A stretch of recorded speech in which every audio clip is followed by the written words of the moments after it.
கோவையில் ஐயா ஜிடி நாயுடு அவர் பேரை அந்த 2000 கோடி ஏறக்குறைய 1750 கோடி கிட்ட அரசு காசை செலவு பண்ணி ஒரு மேம்பாலம் கட்டியிருக்கிறார்.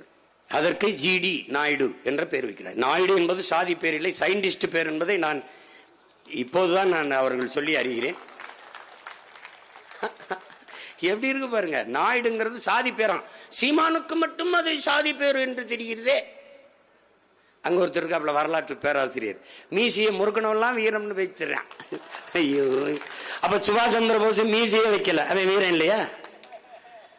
டே, வீரம்ங்கிறது மயிர்ல இல்லடா, உயிர்ல இருக்குடா. டே பைத்தியக்கார பையில அப்படியே முறிக்கிறது, பேர்ல வேற வச்சுக்கிறது.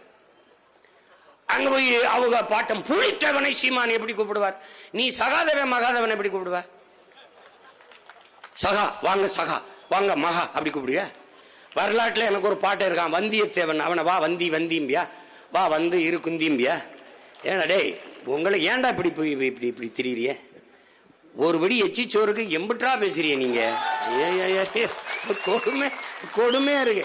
எங்க அப்பா மணியரசன் சொல்ற மாதிரி இந்த அறிவாலய தின்னச்சோர்களால நமக்கு பெரிய பிரச்சனை இருக்கு. நீங்க தான் போய் பொழைச்சிட்டு போங்கன்னு விட்டோம்ல, அப்புறம் அங்க போய் புலித்தேவனை எப்படி சொல்ல? பைத்தியக்காரன் பேரே புலித்தேவன்டா, வந்தியத்தேவன் மாதிரி புலித்தேவன். நாயுடு என்பது அது வந்தது சாதி பெயர் இல்லை, அது விஞ்ஞானியின் பெயர். என்ன கண்டுபிடிச்சாருன்னு கேட்டேன், அதைத்தான் தேடி கண்டுபிடிச்சிட்டு இருக்காங்க. இந்த பாலத்துக்கு எதுக்கு பேர்? அது ஐயா ராமசாமிக்கும் மணியம்மைக்கும் இடையில ஒரு நட்பு பாலமாக அவர் இருந்தார், அதனால் அந்த பாலத்திற்கு பேர். இதை நான் சொல்லல, எங்க மாமா காங்கிரஸ் கட்சியில் இருக்காங்க, திருச்சி வேலுச்சாமி எங்க மாமா, அவங்கதான் அதை சொல்ற, அந்ததுக்காக நன்றி கடனுக்கு வச்சிருப்பாங்கன்ட்டு. அதனால அவரை போட்டு மொக்கிறாங்க. இந்த நான் சொல்றேன், என்னை மொய்ய பார்ப்போம். எதற்காக பாலத்துக்கு பேர் வச்சா? அவர் தான் அந்த அதை கட்டி கொடுத்தாரு, பள்ளிக்கூடத்தை. அது வையே நான் கேட்டேன்னா சொல்லு. துரைச்சாமி தானே அவர் பேரு, துரைச்சாமி, கோபால்சாமி, துரைச்சாமி பாலம் அப்படின்னு ஏதோ ஒரு பள்ளிக்கூடம், ஒரு கல்லூரி வச்சுட்டு போ. நீ வன்மையா செய்கிறாய். ஏவா வேலு பொதுப்பணித்துறை அமைச்சராக இருப்பதால் நீ உன் அடையாளத்தை நிறுவுகிறாய். என் நிலத்தில், என் பணத்தில் நீ உன் அடையாளத்தை நிறுவுகிறாய்.